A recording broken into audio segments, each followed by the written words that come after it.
Quotes and Aphorisms by Thomas Ligotti, from Notebooks, circa 1976 to 1982. 1. Abstract madness. Protagonist who senses that he's insane, yet cannot discover the exact nature of his insanity. 2. Conflict between the fear of death and the nightmare of immortality. Link to abstract madness plot. 3.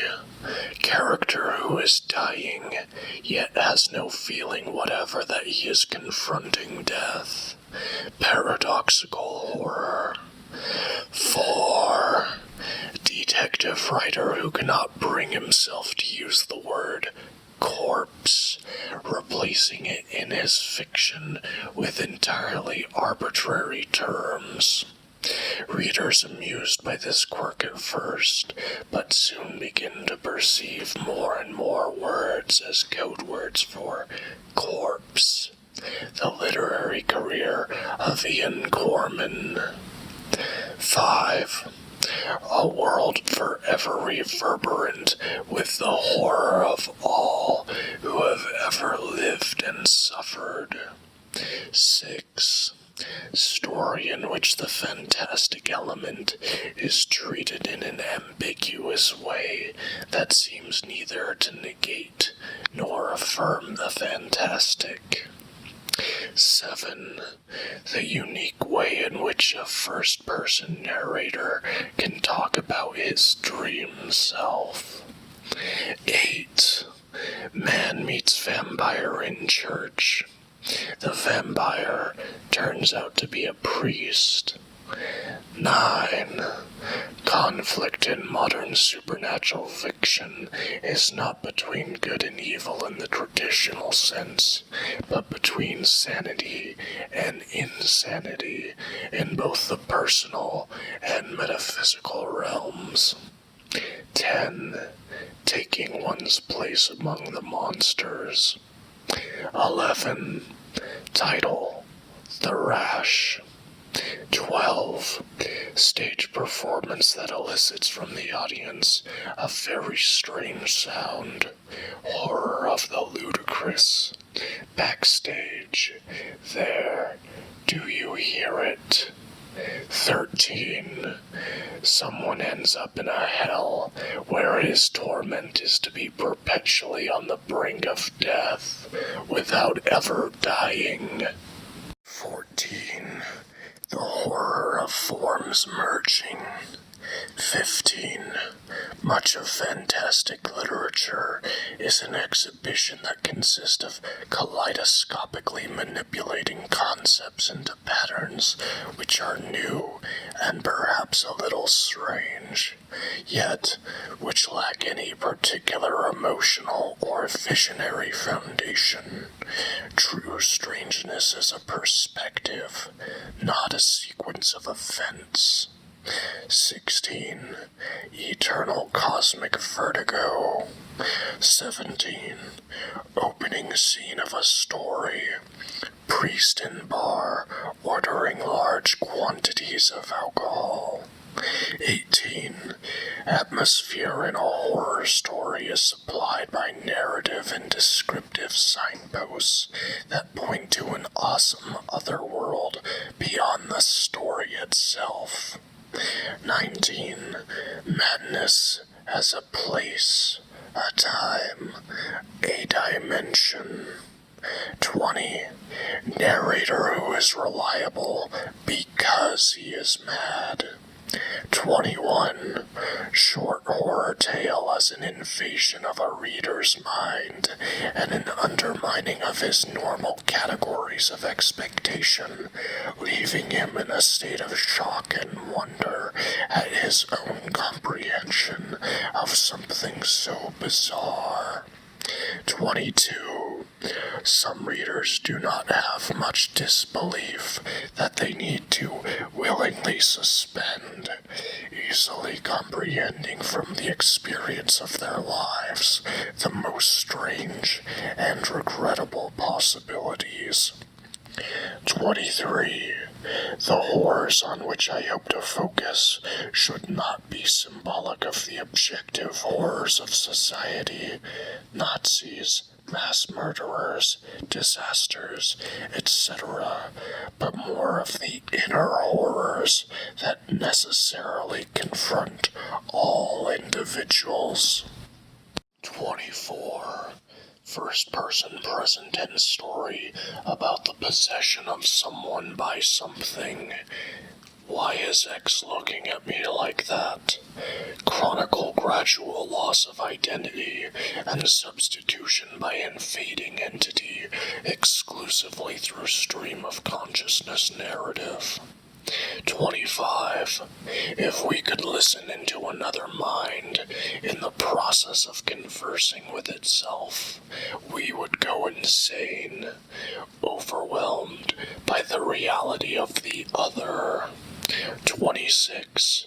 Perpetrate a revelation without content, showing the irrelevance of any particular revelation, and the fact the power of this experience derives from withholding any secret or knowledge, and then suddenly revealing it.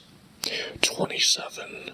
Horror tales transcending their unpleasant themes through strictly formal, aesthetic interest. What exactly does one do to accomplish this? 28. Narrator who openly states he is distorting the facts with the implication that there is some reality which will remain forever unknown behind the surface narrative. Now, what is a damn good reason for the narrator to do this, and in what way exactly does he distort the truth? Obviously, in some way that allows him to get at the truth more effectively and convey it more vividly, i.e., more sensationalistically, or at least with greater emotive effect. 29. Spirit form of a large spider or other insectoid life form. 30. Use cogito ergo sum as an epigraph to a story, but attribute it to some trivial speaker, someone at a cocktail party perhaps, in order to underline the inadequacy of this phrase, and of all phrases and concepts of this type, to explain the nature of human reality. 31. In my fiction, I would most like to convey what it's like to live in a reality without the possibility of an ultimate salvation, a place where horror and evil are the backdrop and principal players. 32. The clinic. Patient systematically reduced to progressively and regressively cruder forms of life. 33. The fascination, the potent mystery of the second-rate, half-baked, run-down, dirty little backroom world. 34. The zone, a dimension that is primeval and decadent at the same time, a Paleozoic jungle overlapping an urban slum. 35. Story of an anthropologist who looks to his own culture to find a sense of magic in the world which primitive people seem to possess. He discovers only horror and spiritual sterility.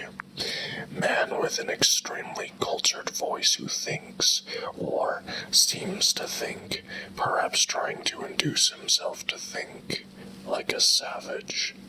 36. Only caricatures can have a good, solid reality. Everyone else is an impenetrable mix of qualities that ultimately add up to nothingness. 37. Das Lied Deutschlands. That sadness of something great, gone insane. 38. The sacred abnormal. Madman pervert in primitive society who is seen as being in touch with transcendent realms. But what sort of realms, given their manifestations in madness and perversion? 39. Life is what it makes you. 40. Sorcerer who works according to a system of occult correspondences, yet fails to take into consideration the fact that these are correspondences only from a human perspective, while another viewpoint, which he soon discovers, things are a little different, a chaos of infinite but meaningless interconnections. 41. A Borgesian story of cloying sophistication concerning the infinite models of the universe that exist only in men's minds. 42. Fantastic fiction is justified if only as a means of arousing readers to the true incredibility, mostly in a nightmarish sense, of all existence. 43. Allegory may be redeemed by having certain of its elements as dual, ideally contradictory in nature. 44. The physiology of enlightenment, physics of despair, biology of philosophical systems. 45. I love fiction that is enigmatic. I hate fiction that is nothing else. The enigma is not a literary genre. 46. I would like to reach the point where I can love my imagination for terrorizing me. Love it in more than a naive sense, as the surrealists seem to do. 47. Images from waking life are revived in dreams, but from perspectives not consciously noticed before, ones which are thus not entirely recognizable, as when one sees a photograph or film of a familiar place, which, due to the peculiar limits of a camera lens, looks unfamiliar. 48. The simplest fantastic concepts lend themselves to the greatest variety of interpretations, such as Kafka's Metamorphosis. The more complications in a fantastic tale, the more limitations and restrictions are placed on its meanings. 49. Not power, but absence of power makes being possible and sustains it. Not choice, but its lack. The suicide, therefore, is not a paradigm of power, but an example of disguised impotence. The paradox is that only those with their back against the wall can exercise the ultimate powerlessness, the lack to the limit. Could the life force itself reach such an impasse of might? 50. Automatism is necessary to set in motion the unchoosable tortures of being. 51. One can only truly negate life from the grave. 52. If life is a dream, then only stories of the purest possible unreality may be accounted as realism. 53. All fear partakes of the supernatural, that is its nature, to go beyond the immediate. 54. All fear is fear of the unknown, for each moment in this life is, unfortunately, always new to us, and remains forever unknown. 55. Since fear is driven, generated by the imagination, it is always a bizarre, unreal experience. What pain does at the physical level, fear takes up on the metaphysical. 56. Since we are always threatened by something or other, give the imagination a little slack, and it will tear off in the direction of fear. 57. All so-called affirmative attitudes towards existence depend on the absence or suppression of the imagination. 58. Fear and imagination are initiated in the real world, but once born, take off into an enclosed world of their own, where they are impervious to the logic of cause and effect, the practical arguments for their demise. We say, I can't go on, this fear has to end, but it doesn't end until it's good and ready to. That is, according to the obscure time zones of terror. 59. Healthy fears, those based on logic, such as fire on flesh equals pain, therefore no flesh in the fire, are not, properly speaking, fears at all. They are vacant of metaphysics. When a fear is unhealthy, that is, symbolic, such as, don't go near that picture of fire, don't say the word fire, it claims a spiritual dimension and is truly fear. 60. The only progress mankind makes is its progressive acclimation to greater and greater horrors. Unfortunately, there is no end in this process, no foreseeable reward, no rest. 61. Everyone praises food. A few even praise the act of consuming it. But no one has a good one for hunger itself, that great and true benefactor of our belly. From here, one may form some rather corrosive extrapolations, since the only thing anyone ever wants to do with a desire is to extinguish it as soon as possible, or, at least, to be sure one has the means for doing so at one's pleasure. 62. Let every happiness be haunted by a sneer, every pain by a faint smile. 63. Doomed to search for answers, when in fact nothing outside our own overactive brains has posed even a single question. 64. Pessimism, cynicism, skepticism.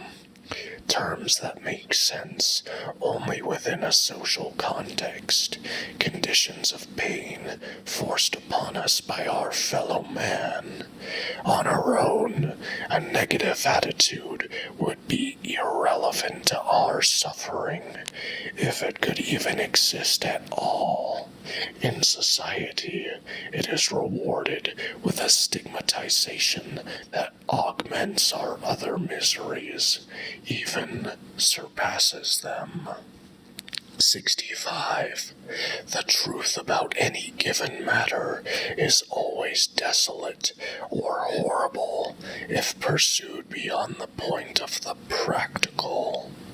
66. All life is strange. Perhaps we would be able to see this if we would only apprehend the norm of nullity. 67. What kind of superstition is it that causes you to believe that fear, or at least a display of fear, will appease what menaces you? 68. It's an ill wind that blows no good. Even folk adages, tested by ages of experience, argue for the chaotic relativity of things. 69. Integrated natures consider themselves their own masters, if the question even arises in their minds. To actually feel that one is a puppet requires the pull of conflicting forces. Then you know about the wires that hold you together, and afterward you can never free yourself from the sense of strings. 70. There's nothing in this world worth rejecting. Perhaps its most solid pretext is that it serves, and serves admirably, as a place well worth escaping from. 71. Lucifer rejected heaven, a position than which nothing could be more comprehensible to us. Unthinkable, however, to the earthly mind, that the king of this world could ever reject hell. What a comment on our imagination and our nature. 72. Absurd that you cannot be fully aware of your life unless you are fully aware of your death. Enlightenment always comes too late and under circumstances of the most inconvenient sort. 73. Regard life itself with such hate that you have none to spare for other people. The true liberal always blames the system. 74.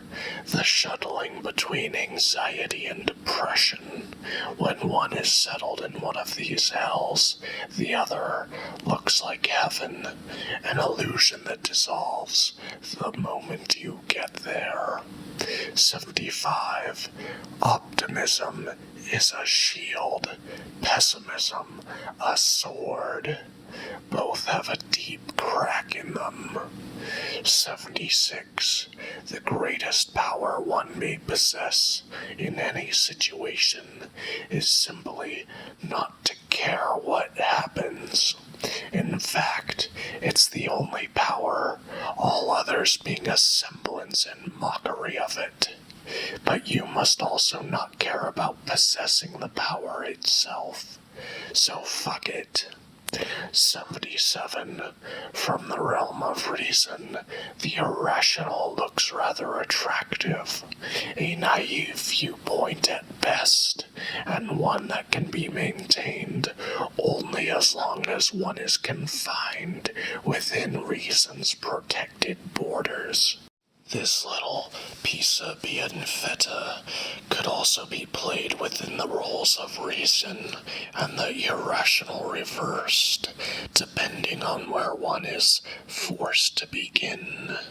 78. Expression is always 10 steps behind experience, and it never catches up. In the end, you remain unknown. 79.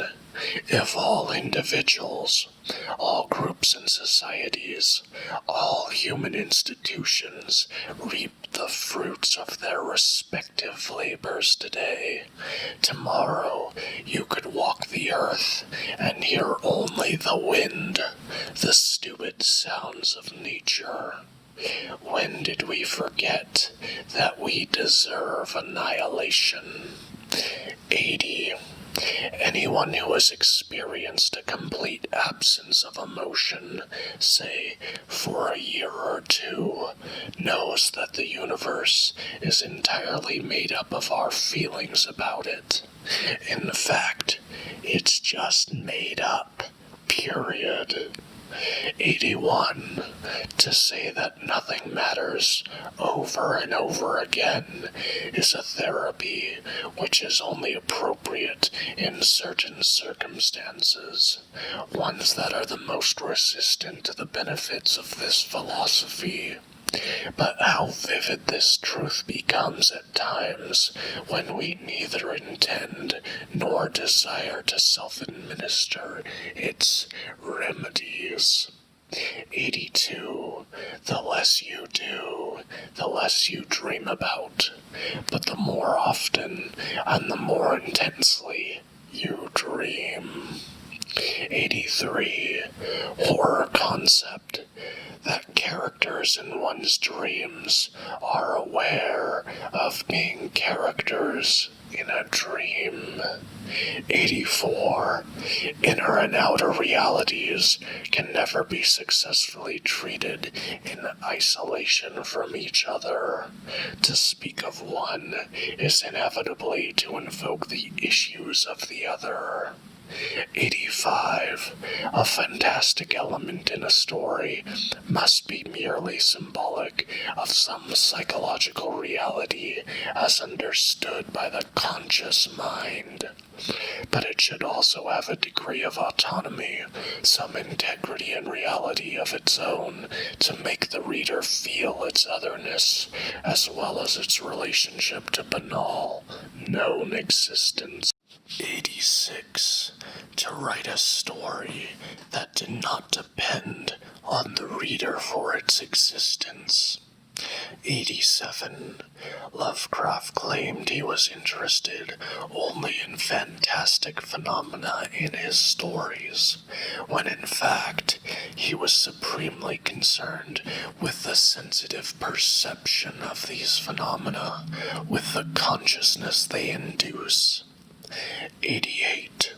Story idea.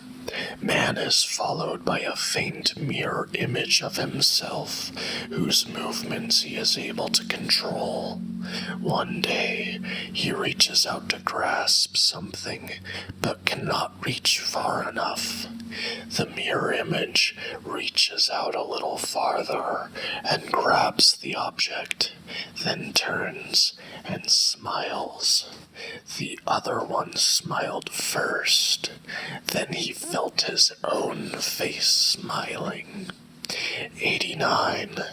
Vampire as a telepathic slave of his victim, forced to rise from grave and relinquish his corpse state. 90.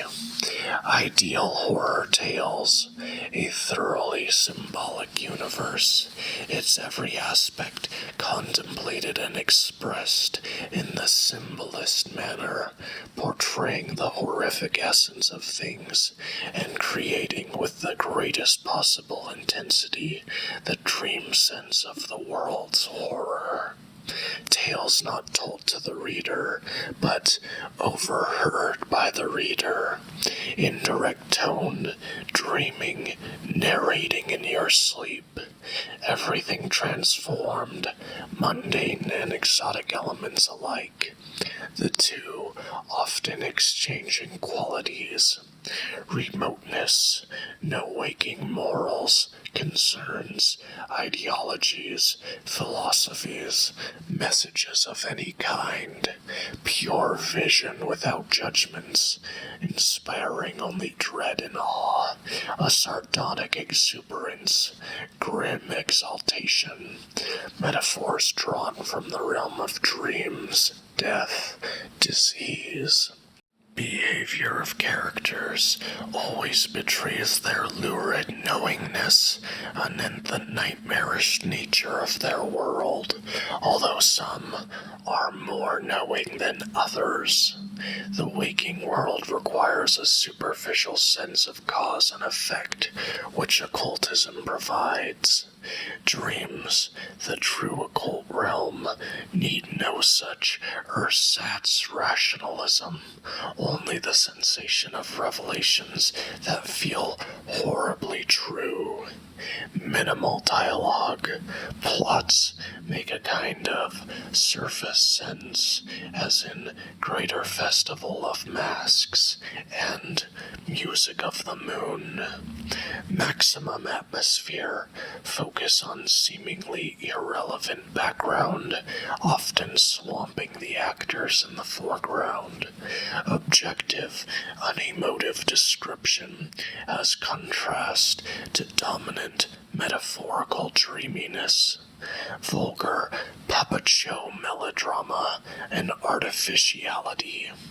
World populated exclusively by vile creatures like Aubrey Beardsley's ideally grotesque world.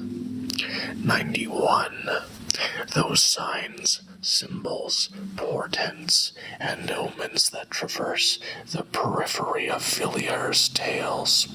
The cry of a bird, an oddly shaped patch of moonlight, each belonging to a separate realm of sound and space, each underlining the awesome presence of their opposites, which in these cases are silence and darkness, the faint emblems of the abyss. 92. Tales without a specific occult background or metaphysics, in which there is just a kind of insanity loose in the world, or in someone's life. 93. The mind itself is the supernatural realm. 94. Anyone with a thorough understanding of existence is either silent or raving mad. 95. To know yourself to an excessive degree is to know the uselessness of knowing yourself.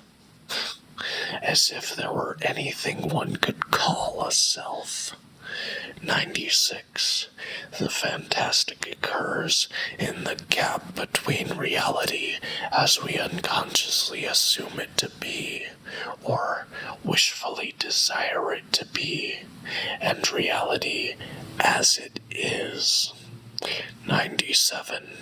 The fantastic is not subjective or objective, but a twilight state created by some collusion between these two realms.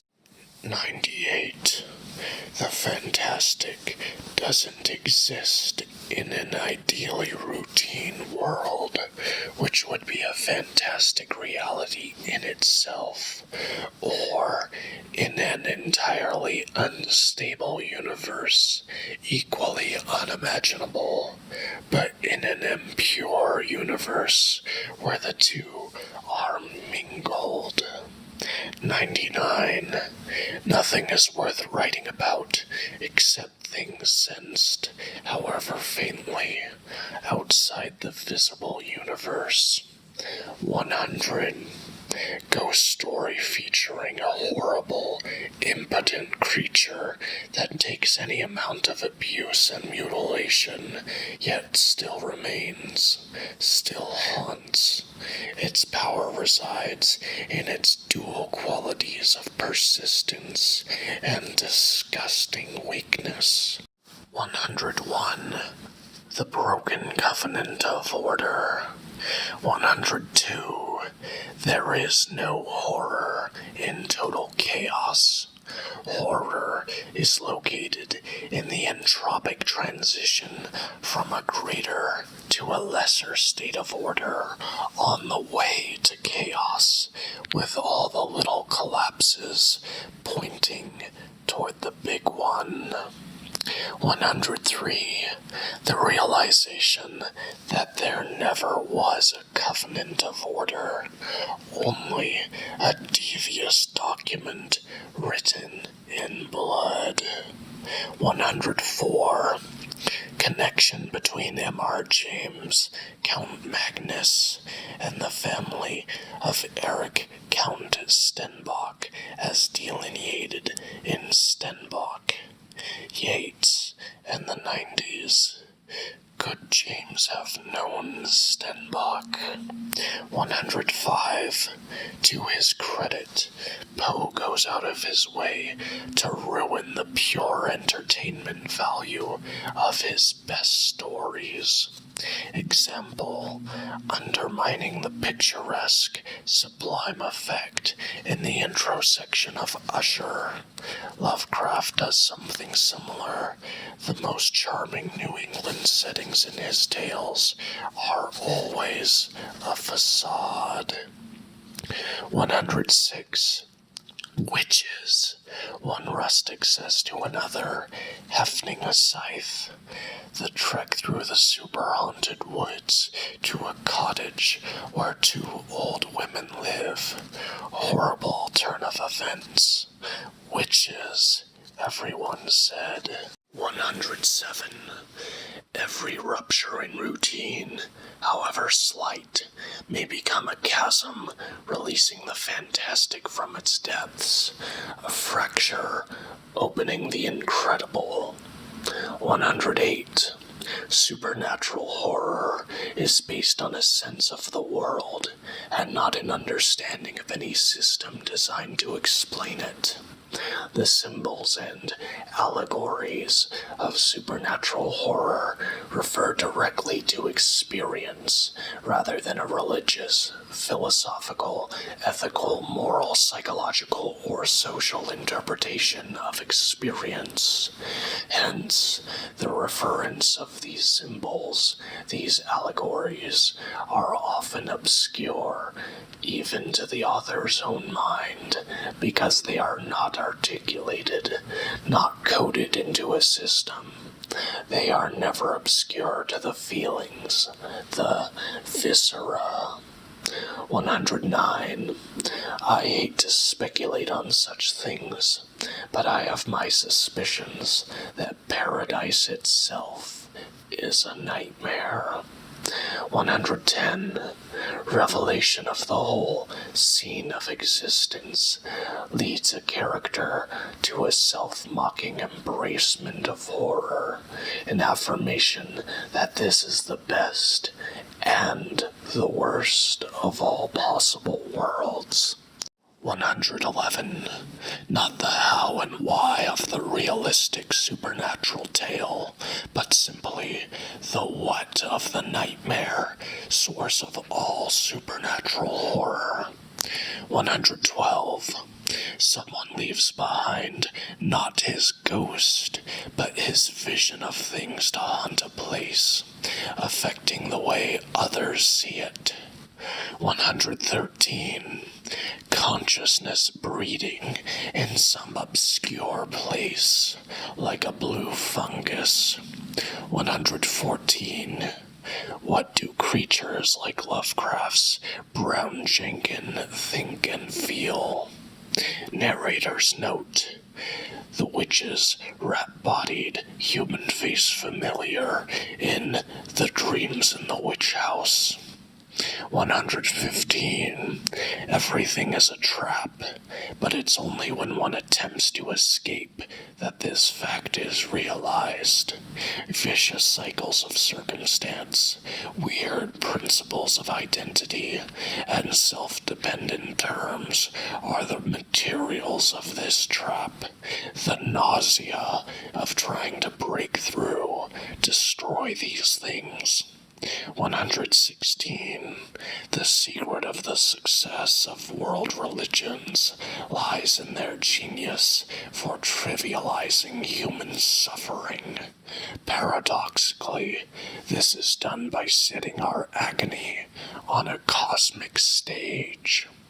117. Taste for violence, grandiosity, cataclysms, good mood.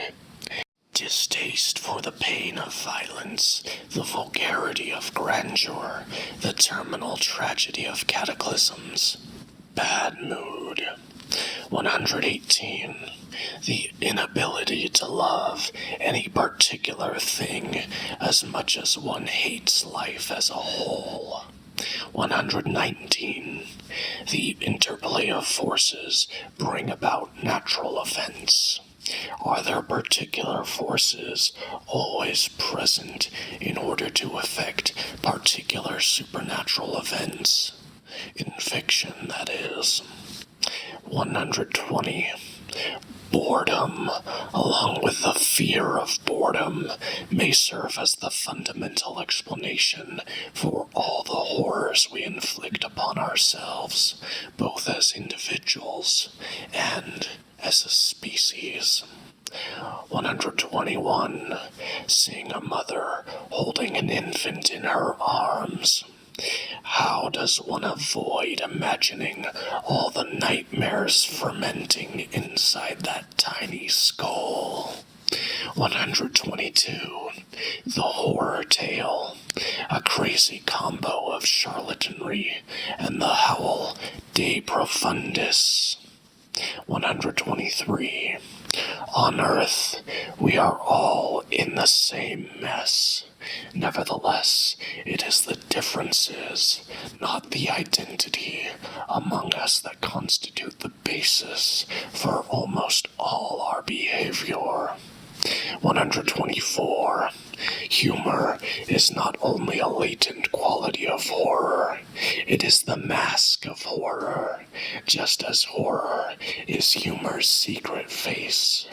Both are destructive, both have their inspiration in the corruptedness of reality, and both seek a remedy in the annihilation of the animalistic values that motivate us. 125. Story idea. Man saves spiderwebs. 126. There is only one possible response to the prospect of living. Escape. Whether escape leads to other worlds, or is a flight into the world itself, is another matter. 127.